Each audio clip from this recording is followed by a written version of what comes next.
सहर्ष स्वागत करीत आहे। मंडळी, हे आपल्या मंडळाचे 49वे वर्ष आहे आणि पुढच्या वर्षी आपण सुवर्ण महोत्सव साजरा करणार आहोत। तेव्हा आपली ही सोबत अशीच राहू दे। तर चला आपण आपल्या या वर्षीच्या सामाजिक देखाव्याकडे वळू। मी एक स्त्री आहे। खरं तर स्त्री एक साधा सरळ शब्द ज्यात एक वजन आहे, पण ते फार कमी लोकांना कळेल। मी एक आई आहे जी जीवन देते। मी एक बहीण आहे जी रक्षण करते। एक पत्नी आहे जी प्रेम करते आणि एक मुलगी आहे जी काळजी करते। पण आज काही लोकांसाठी मी फक्त आणि फक्त एक वस्तू आहे जी त्यांच्या वासना पूर्ण करण्याचं साधन आहे, त्यांच्या विकृतीचा बळी आहे। आजही या देशात जिथे देवी रूपातील स्त्रीला पूजलं जातं, जिथे देशाला भारत मातेचा दर्जा दिला जातो, तेथील बलात्काराने, अमानुष अत्याचाराने पीडित स्त्रियांचा मी आवाज आहे। माझ्या आवाजात मूकपणे सहन केलेल्या असंख्य स्त्रियांच्या वेदनांचा प्रतिध्वनी आहे। चला, मी तुम्हाला एका प्रवासावर घेऊन जाते। अंधारमय आणि दुःखद असा प्रवास। निर्भया केस 2012। निर्भया एक 23 वर्षीय तरुणी दिल्लीच्या मुनिरका परिसरातून रात्री 9:30 वाजता तिच्या मित्रासोबत बसमध्ये चढली। ती आपली स्वप्ने साकार करण्यासाठी शिकत होती, परंतु त्या रात्री तिचं आयुष्य संपूर्णपणे बदलून गेलं। बसमध्ये 6 पुरुषांनी निर्भयावर सामूहिक बलात्कार केला आणि तिच्या मित्राला मारहाण केली। काही वेळानंतर त्यांना बसमधून बाहेर फेकून दिलं गेलं। निर्भया गंभीर जखमी झाली होती आणि तिला लगेचच हॉस्पिटलमध्ये दाखल करण्यात आलं होतं। पुढील काही दिवस ती आपल्या जीवनासाठी झगडत होती, परंतु 29 डिसेंबर 2012 रोजी तिचं दुःखद निधन झालं। तिच्या या हल्ल्याने संपूर्ण देश हादरला आणि बलात्काराविरोधी कायदे कठोर करण्यात आले। उन्नाव केस 2017। उन्नाव उत्तर प्रदेशातील एक तरुणी आपल्या घरी परतत असताना एका शक्तिशाली राजकीय व्यक्तिमत्वाच्या नातेवाईकाने तिच्यावर बलात्कार केला। तिने आपल्या परिवारासोबत न्याय मागितला, परंतु तिच्या आवाजाला कुणीच प्रतिसाद दिला नाही। न्याय मिळवण्याचा तिचा संघर्ष बराच काळ चालला। स्थानिक पोलीस, राजकीय दबाव आणि धमक्यांमुळे तिचं मनोधैर्य खचलं नाही।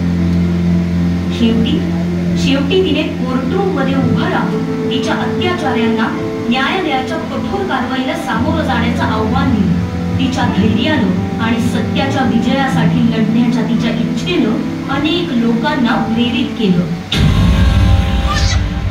मौमिता देवनाथ केस 2024। मौमिता देवनाथ कोलकाता येथील एक तरुणी आणि एक प्रशिक्षणार्थी डॉक्टर।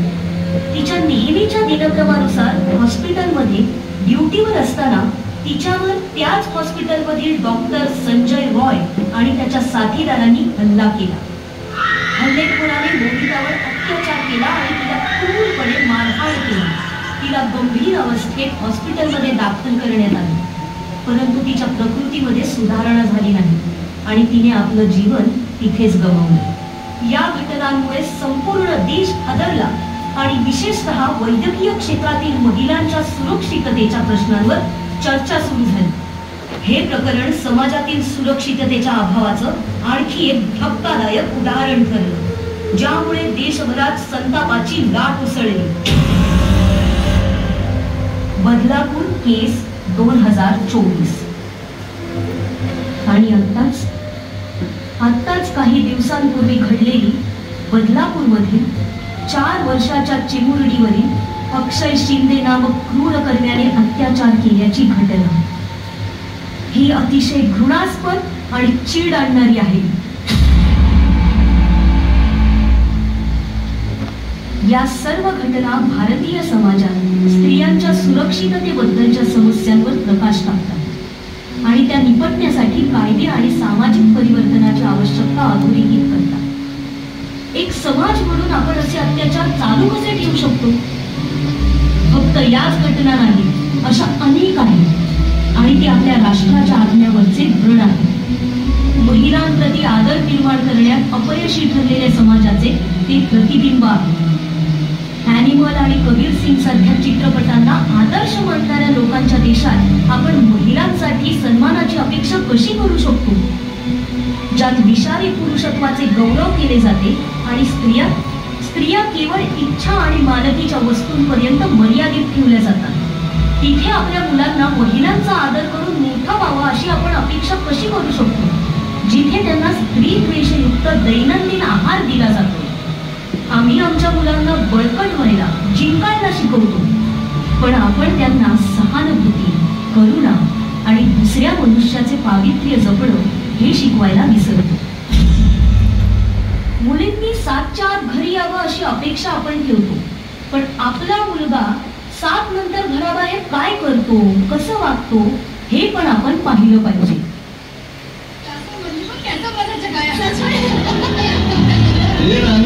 जरा संभाल पंजवानी. अरे स्कूल में क्या पढ़ रही है? दिल की किताब पढ़ लो.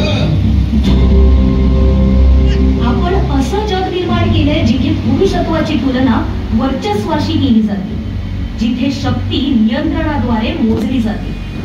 अनेक वर्ष उलटून गेली तरीही महिला असुरक्षित राहतात. रस्ते, बसेस, घरे तीही आमची नाहीत का? आम्ही मुलांचे संगोपन करतो, पुरुषांचे संगोपन करतो, त्यांना आदर, संमती, सहानुभूती शिकवतो, पण मग आम्ही चुकतो कुठे? सरकारचं अपयश. सरकारे बदलाची आश्वासने देतात, पण कायदे घोळमेट करतात. फास्ट ट्रॅक न्यायालय आहेत तरी न्याय लांबवला जातो. आपल्याला कृतीची गरज आहे, पोकळ शब्दांची नाही. अहो, सीमे पलीकडे पहा. स्वीडनमध्ये बलात्कार करणाऱ्यांना जन्मठेपेची शिक्षा होते. सौदी अरेबियात नपुंसकत्व, इराणमध्ये सार्वजनिक फाशी. सरकार जागे व्हा. महिला अत्याचाराविरोधात कडक कायदे आणि कठोर त्वरित शिक्षा हीच आमच्यासाठी खरी ओवाळणी ठरेल. आता वेळ आली आहे बदलाची. वेळ आली आहे स्त्रियांचा आदर करणाऱ्या मुलांचे संगोपन करण्याची, जे आम्हाला इच्छेची वस्तू म्हणून नव्हे तर समान म्हणून पाहतील. अशी पिढी निर्माण करण्याची वेळ आली आहे, जिथे रात्री एकट्याने चालण्याची भीती हे दूरचं दुःस्वप्न आहे. असा दिवस येईपर्यंत आपण स्त्रियांनी उठलंच पाहिजे. आपण सामर्थ्य, लवचिकता आणि धैर्याचे मूर्त स्वरूप बनलंच पाहिजे. आपण आपल्या आतल्या कालीला, जीवनाच्या प्रखर रक्षकाला जागृत केलं पाहिजे. आपण यापुढे बळी पडू नये. आपण योद्धा बनूया. आपण आपले रस्ते, आपले शरीर, आपले जीवन यावर पुन्हा हक्क मिळवूया. आपण आपली कथा पुन्हा लिहू शकतो. आपण एकत्रितपणे असा भारत निर्माण करू शकतो, जिथे प्रत्येक स्त्री आपलं डोकं उंचावून भीती न बाळगता जगू शकेल. हो मंडळी, आणि यासाठी महिलांच्या सक्षमीकरणासाठी आमचे नवतरुण मित्र मंडळ आपल्या विभागातील महिलांसाठी पुढाकार घेत आहे. गणेशोत्सवानंतर आपल्या या सभागृहात महिलांसाठी, तरुणींसाठी आपण आत्मसंरक्षण म्हणजे सेल्फ डिफेन्सचे मोफत क्लासेस चालू करत आहोत. इच्छुकांनी आपली नावे मंडळातील कार्यकर्त्यांकडे नोंदवावी. तसेच मंडळातर्फे स्थानिक तरुणी आणि महिलांना आश्वासन देतो की कधीही गरज पडल्यास मंडळातील पदाधिकारी किंवा सामान्य कार्यकर्त्यास एक फोन कॉल करावा. आम्ही तुमच्या सुरक्षेसाठी कधीही उपलब्ध आहोत.